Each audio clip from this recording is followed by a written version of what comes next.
Update kay Dato Adlaw. Wala na pong kuryente si Dato Adlaw. Wala na pong tubig. Kasi pinutol ko. Pinaputol ko ang tubig ni Dato Adlaw pati na yung mga kuryente dahil hindi nakapagbayad.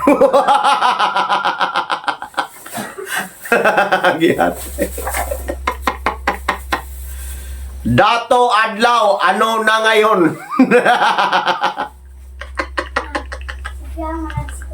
Hindi ka na Dato Adlaw ngayon. Ikaw na si Dato Dilim.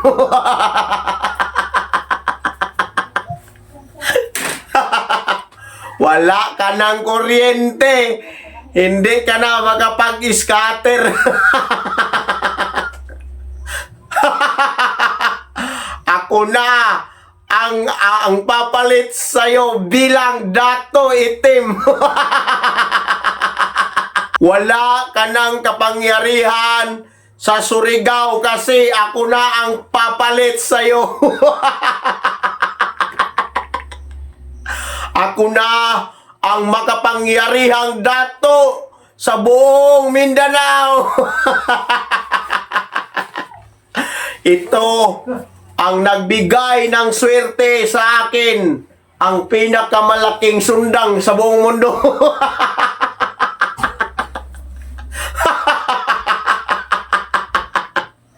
Kukunin ko na ang asawa mo.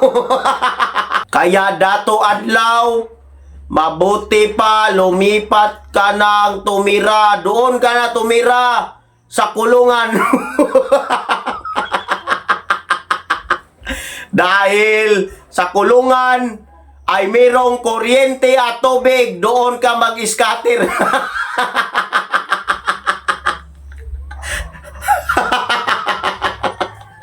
Hindi ka na makapaglaro ng scatter sa bahay nyo kasi pinaputol ko na ang kuryente mo. Kung gusto mong tumira ng mahinahon, doon ka na sa kulungan kasi libre lahat. Gwardyado ka pa. Kaya kung gusto mong magreklamo, Dato Adlaw, puntahan mo lang ako dito sa Cebu at magreklamo ka ng illegal cutting of electricity and water resources. Wala ka ng kulungan. Wala ka ng kuryente ngayon. Kawawa ka na, Dato Adlaw. Ikaw na si Dato Itim. Ako hindi si Dato Itim na inubuwang. Ako na ang maghahari sa buong mundo.